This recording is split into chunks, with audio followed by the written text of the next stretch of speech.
Hello student, आज की इस वीडियो में हम सब देखेंगे क्लास 10th के जो हमारे सभी स्टूडेंट हैं जो कि 2023 एग्ज़ाम में यूपी बोर्ड का एग्ज़ाम देने जा रहे हैं और उनको नहीं पता कैसे पढ़ें, क्या क्या करें।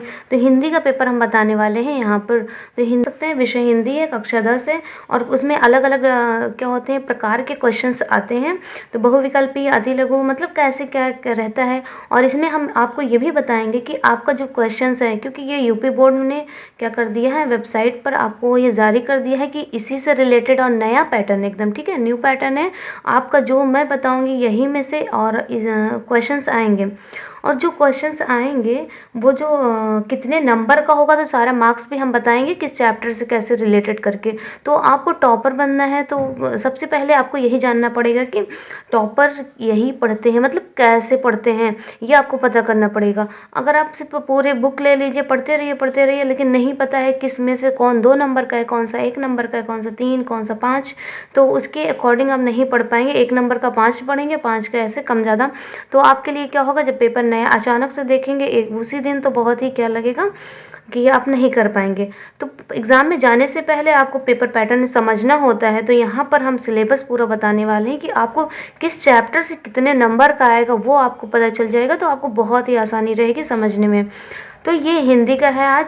अच्छा, इससे पहले हमने आप सभी को पूरा सम बता दिया था क्लास 10 का इंग्लिश का पेपर। तो इंग्लिश में भी बहुत होता है, इंग्लिश का तो न्यू पैटर्न एकदम सिलेबस ही चेंज हो गया है। तो इसमें हमने सारा बताया कितने नंबर्स का, कितने मार्क्स का, सब कुछ आएगा और कौन किस चैप्टर से आएगा, कौन सा चैप्टर कट चुका है, कौन सा पढ़ना है, तो सब कुछ हमने बता दिया। ये आप जाके देख लीजिएगा, आई बटन पे लिंक आएगा, नहीं तो कमेंट बॉक्स में हम लिंक वहाँ पर दे देंगे। तो कमेंट बॉक्स में मेरा जो फर्स्ट कमेंट होगा इसी का होगा, तो आप देख लीजिएगा। तो सभी को आपको हर एक अच्छा मैं बता दूं, हिंदी, सोशल साइंस, जो साइंस होता है, सब सारा मैथ्स का भी, सभी का पूरा सिलेबस मैं आपको बताऊंगी। तो आज है जो कि आपको हिंदी का देखना है। तो यहाँ पर पहला जो आपका आएगा बहुविकल्पी खंड आ है, ठीक है। बहुविकल्पी प्रश्न है जो कि 20 नंबर के आने वाले हैं। तो हिंदी गद्य के विकास का संक्षिप्त परिचय, शुक्ल युग तथा शुक्लोत्तर युग, ये 2 युग हैं, ये पढ़ना है। इससे रिलेटेड आपका 5 एक एक नंबर का रहेगा और 5 क्वेश्चंस रहेंगे, ये आप देख लीजिए। दूसरा, हिंदी पद्य के विकास का संक्षिप्त, यहाँ पे गद्य के विकास है, यहाँ पर पद्य के विकास है। गद्य आप जानते हो जो स्टोरी कहानी टाइप होती है, पद्य जो आपकी कविता टाइप होती है वो पद्य होती हैं। तो इनका संक्षिप्त परिचय के बारे में पढ़ना है। इसमें क्या है, रीति काल है और आधुनिक काल है। तो 5 क्वेश्चन आएंगे आपको एक एक नंबर के, तो ये आप समझ लीजिए 10 नंबर का ये हो गया। नेक्स्ट आपका आ जाता है काव्य सौंदर्य के तत्व। तो काव्य सौंदर्य के तत्व में आपको क्या समझना है, बहुत ही अच्छा होता है और ये हर एक साल आपको यही आता है। तो बस अगर आप इतना पढ़ लेते हैं तो आपका फिक्स नंबर रहता है, क्योंकि हिंदी में बहुत ही अच्छे मार्क्स लाने होते हैं। मतलब आपका 70 तो 65 प्लस ही आने वाला है अगर आप इस तरीके से इस पैटर्न में ज़रूर पढ़ते हैं। तो यहाँ पर क्या है कि रस, ठीक है, रस आपका सिर्फ 2 दिया, हास्य एवं करुण रस। इसका क्या करना है, परिभाषा, उदाहरण एवं पहचान लिखनी है, ठीक है। एक एक नंबर का दोनों है।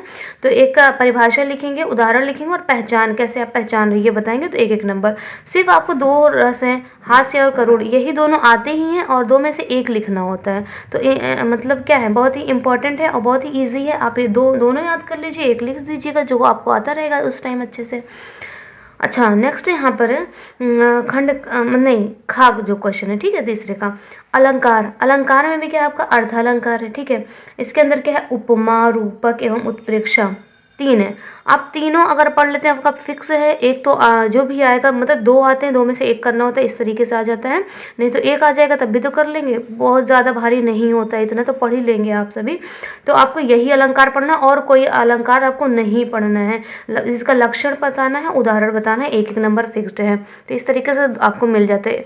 अच्छा, यहाँ पे एक एक नंबर दे रहे हैं, एक क्वेश्चन का 1 नंबर। पहले क्या होता था 2 नंबर, वही कह रहे हैं ना, हमको पेपर पैटर्न समझना है। तो न्यू पैटर्न है, हमको भी मतलब यहाँ पर देखो, यहाँ पर पहले 2 नंबर का आता था, लेकिन अब एक एक नंबर का आ चुका है, ठीक है। नंबर क्या हो गए, कम हो गए हैं थोड़ा। न्यू पैटर्न आप सभी को समझना है, तभी क्या रहेगा, बहुत ही हेल्पफुल रहेगा। नेक्स्ट आप देखिए, यहाँ पर छंद आ जाता है, ठीक है। छंद भी आपका क्या है, सोरठा एवं रोला है। तो 2 छंद है, दोनों आपको पढ़ लेना है, उसका लक्षण उदाहरण एक एक नंबर इसका भी आ जाता है। तो 1 नंबर आपको यहाँ पर भी मिलने वाला है। तो ये सारे आपको पढ़ने ही है, फिक्स्ड है, यही आपका आएगा ही आएगा। जो ऊपर ये बताया गया 5 क्वेश्चन, तो ये तो आने ही हैं। चलिए आगे देखते हैं। वो जो 4th नंबर का क्वेश्चन है हिंदी व्याकरण। व्याकरण तो ऐसा होता है कि आपको पहले से पढ़ के जाइए, ये तो सबको पता होता है क्या आने वाला है, ठीक है। तो इसमें क्या करना है, आपको पहले से पढ़ के ही जाना है जो आने वाला है। तो चलिए देखते हैं यहाँ पर आपका व्याकरण में है शब्द रचना के तत्व, ठीक है। शब्द रचना के तत्व में है, पहला है उपसर्ग। ये तो बचपन से पढ़ते आ रहे हैं, बचपन से। उपसर्ग किसे कहते हैं? उपसर्ग जो आगे लगा हुआ रहता है ना, वो सारे शब्द लिखने होते हैं। अच्छा, ये कितने नंबर का है? ये 4 है, क ख ग घ, 4 क्वेश्चन है। एक या दो जो भी एग्जाम में आए, क्योंकि अभी हम लोग सिलेबस देख रहे हैं, पेपर भी नया देखेंगे जो आपका पेपर आया हुआ रहता है। तो यहाँ पर उपसर्ग है आ, अन, अधि, अप, अनु, उप, सह, निर, अभि, परिसु, इतना। तो आप ये सारे लिख सकते हैं ना, जैसे अधिकार हो गया, उपकार हो गया, ऐसे सहकार हो गया। तो इस तरीके से मिलता जुलता आपको शब्द बनाना है, जो कि उपसर्ग पहले आना चाहिए। तो सभी को पता है, आप तो लिख ही लेंगे। प्रत्यय में क्या होता है, आपको क्या करना है, ये जो शब्द है, ये जो मतलब दिया है, हिंट्स दिया है, इसको लास्ट में होना चाहिए।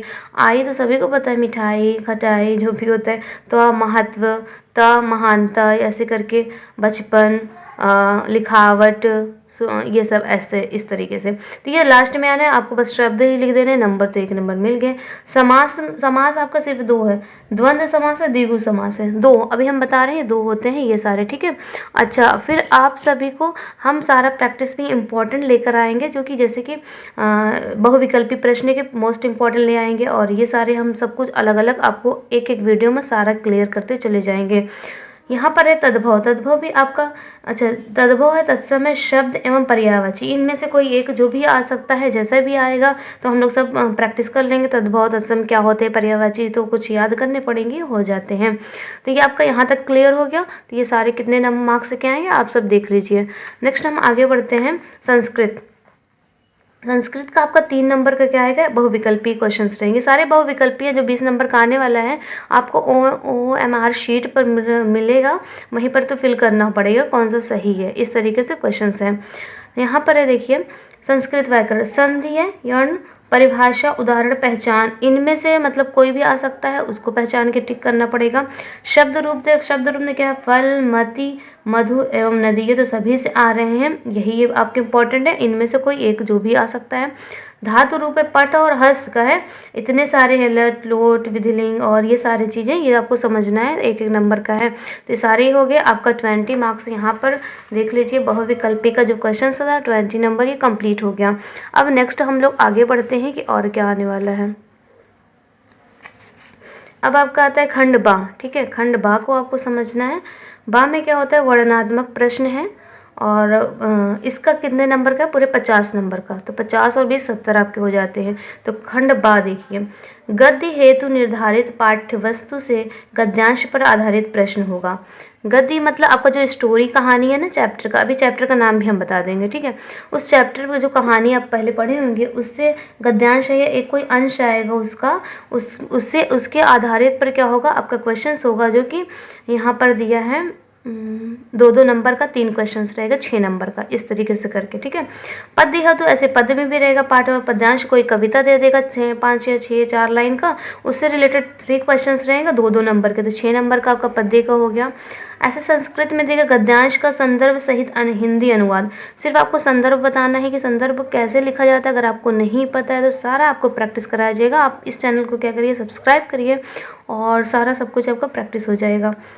तो संस्कृत गद्यांश, ऐसे संस्कृत में गद्यांश होता है, संस्कृत में पद्यांश है। तो इसका संदर्भ सहित हिंदी अनुवाद, संदर्भ लिखनी है, उसकी हिंदी में अनुवाद करना है। तो आपको देखिए, संदर्भ के लिए 2 नंबर और हिंदी अनुवाद के लिए 3 नंबर, तो 5 नंबर। संदर्भ के लिए 2 नंबर, हिंदी अनुवाद के लिए 3 नंबर, 5 नंबर। तो इस तरीके से आपके मार्क्स दिए गए हैं, ऐसे आपको मिलेंगे। अगर एग्जाम में कभी क्या होता है, आपको संदर्भ पता है तो आप लिख ले रहे हैं, लेकिन अनुवाद नहीं कर पा रहे, तब भी आप कम से कम संदर्भ ही लिख दीजिएगा, 2 नंबर आपको मिलेंगे। वो अनुवाद के 3 नंबर नहीं मिलेंगे, लेकिन 2 मिलेंगे। कभी कभी क्या होता है, आपको संदर्भ नहीं पता लेकिन अनुवाद कर दीजिए, वो 3 मिल जाएंगे, 2 वो नहीं मिलेंगे, लेकिन आपको क्या करना है, छोड़ना नहीं है। तो यहाँ पर नेक्स्ट अब आगे बढ़ते हैं हम सब। 5वां क्वेश्चन है, निर्धारित खंड काव्य से कथानक, चरित्र, चित्रण एवं तथ्य आधारित प्रश्न है, ठीक है। क्या क्या है, अब यहाँ पर है चरित्र चित्रण वही जो कवि के क्या बारे में लिखना होता है, जीवन परिचय, ठीक है। गद्य गद्य का भी आएगा, पद्य का भी आएगा, ठीक है। गद्य के अलग होते हैं, पद्य के अलग, तो आपको याद रखना पड़े। कोई 3 मिनिमम तो याद ही रख लीजिएगा, नहीं तो हम प्रैक्टिस तो कराएंगे कौन सा इंपॉर्टेंट है, तो 3 आपको याद रखना पड़ेगा, 3 में से तो कोई आ ही जाएंगे। यहाँ पर पाठ्य वस्तु से संबंधित लेखकों, जो लेखक होते हैं मतलब जो कहानी वाले लिखे होंगे, उनका जीवन परिचय, उनकी प्रमुख रचना। यहाँ पर नंबर देखिए, जीवन परिचय लिखेंगे तो 3 नंबर का, उनकी रचना के बारे में बताएंगे तो 2 नंबर का, तो 5 नंबर आपको इस तरीके से मिलेगा। अगर आपको रचना भूल गए तो 2 नंबर आपको कम हो जाएगा। सोचेंगे नंबर कहाँ से कम हो गया, तो आपको क्या करना है, पूरा नंबर पर फोकस करना है। कैसे है, आप इसका स्क्रीनशॉट लेकर लिख लीजिए, स्क्रीनशॉट ले लीजिए और समझते रहिएगा कि यहाँ कौन सा नंबर कितने का आएगा। ऐसे यहाँ पर पद्य खंड का है, पाठ्य वस्तु से संबंधित कवियों का जीवन परिचय है, कोई कवि का रहेगा। 3 रहते हैं, 3 में से 1 आपको करना होता है, ठीक है। तो 1 रहेगा, उनके भी बारे में वही है, अगर बताएंगे तो 3 नंबर, और रचना लिखेंगे 2 नंबर, और 5 नंबर इस तरीके से आपको मिलेगा। तो 5 5 10 नंबर। तो बताइए ईजी है कि नहीं। आपको पहले से जीवन परिचय याद रख लेना है, वहाँ पर जो आएगा वो लिख देना है। 10 नंबर ये फिक्स्ड हो गए। गद्यांश पद्यांश पर आधारित क्वेश्चन, ये तो आपको संदर्भ से व्याख्या प्रैक्टिस करनी है। ये आपके जो 6 6 12 10 22 3 25, तो 25 10 35 ऐसे नंबर तो फिक्स्ड हो ही गए। आपको संदर्भ अनुवाद करना है, सिर्फ चैप्टर को पहचान लेना है। एक बार रीडिंग करके पहचान लेंगे तो आपके ये कितने नंबर हो गए, 25 10 35 नंबर। ये 20 नंबर बहुविकल्पी का आप कर लेंगे तो नंबर आपको मतलब आपको 65 प्लस तो लाना ही पड़ेगा इस तरीके से। नेक्स्ट आपको मार्क्स पता रहेंगे तो बहुत इजीली आ जाएगा। अब यहाँ पर संस्कृत में थोड़ा समझ लेते हैं। 7 नंबर का आपका क्वेश्चन है, संस्कृत खंड के पाठ्य वस्तु से कंठस्थ एक श्लोक जो प्रश्न पत्र में ना आया हो। यहाँ पर है ना आया हो, तो आपको कोई एक श्लोक याद रख। श्लोक वही कोई स्टोरी का नहीं, संस्कृत में जो आपका दिया रहेगा, जैसे कि कविता टाइप में ना, पोएम टाइप में जो रहता है वो उसको श्लोक बोलते हैं। तो आप एक नहीं कोई 2 याद रखिएगा, ठीक है।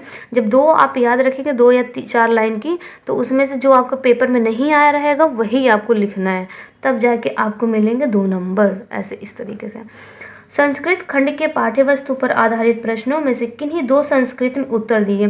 तो जो आपका संस्कृत का चैप्टर होगा वहाँ पे 2 उत्तर, मतलब 3 या 4 जो भी क्वेश्चन आएंगे, 4 तो जो भी आएंगे उनमें से कोई 2 का आंसर देंगे आप, तो आपको 2 नंबर मिलेगा, 4 नंबर। अगर आपको एक ही आ रहा है तो एक ही कर दीजिएगा, लेकिन आपको नंबर तो देखना ही पड़ेगा। तो इस तरीके से आपको आंसर देना है, समझना है। तो ये सारे क्या हो पहले से ही पढ़ के जाइए और मैं आपको तैयारी करा दूँगी। आपको 65 प्लस मतलब 65 प्लस नंबर तो लाना ही पड़ेगा, किसमें 70 में से।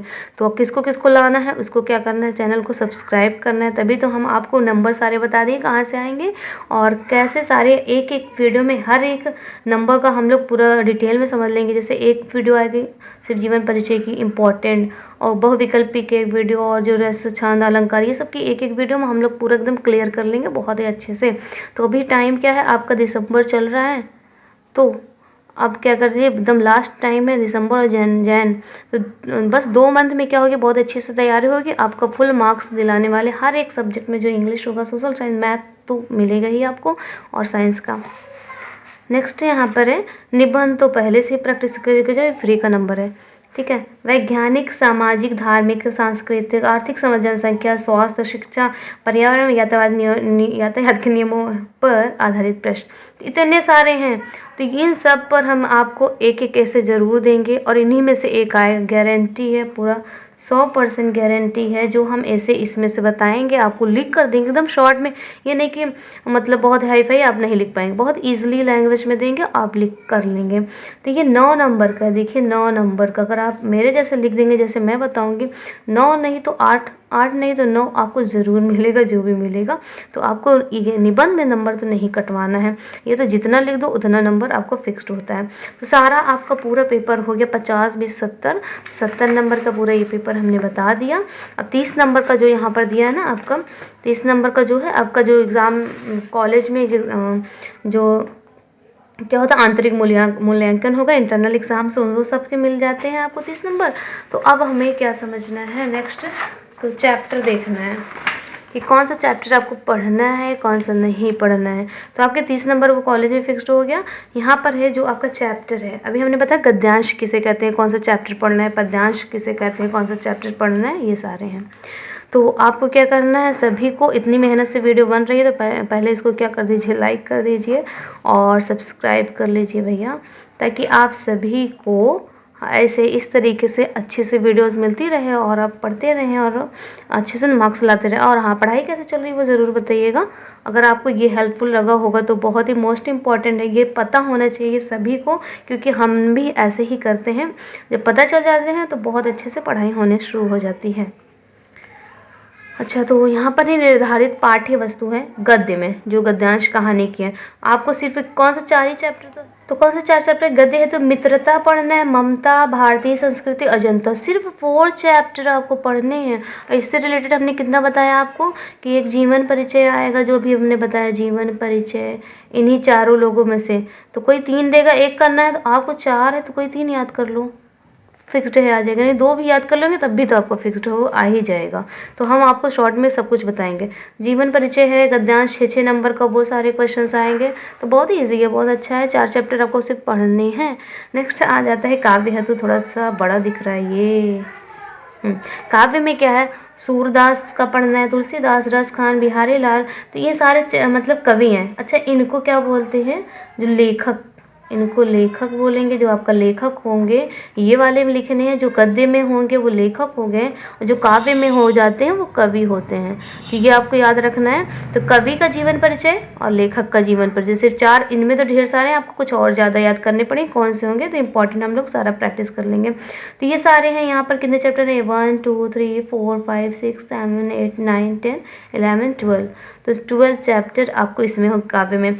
ये सारे पद्य, इसका नाम है, ठीक है, पद्य, धनुष भंग, वन पथ पर, सवैये, कवित्व, भक्ति नीति, स्वदेश प्रेम, भारत माता का मंदिर, या हिमालय से, चींटी, पुष्प की अभिलाषा, झांसी की रानी की समाधि पर, भाषा एकमात्र अनंत है, हल्दी घाटी। ये सारे चैप्टर आपको पढ़ने, इसमें से सारे क्वेश्चंस आएंगे जो पद्यांश के हैं।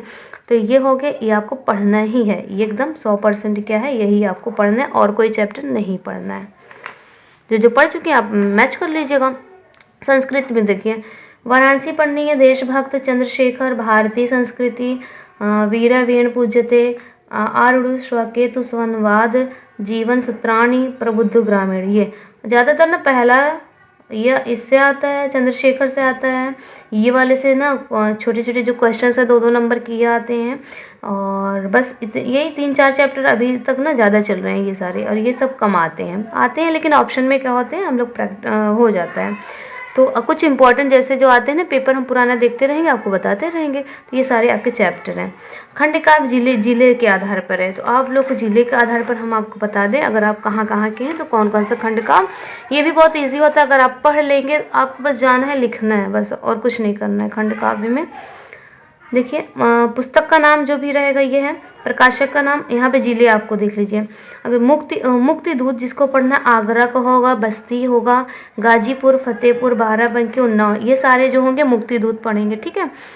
कानपुर, प्रतापगढ़, मिर्ज़ापुर, ललितपुर, रामपुर, गोंडा, ज्योति जवाहर, उनको पढ़ना है।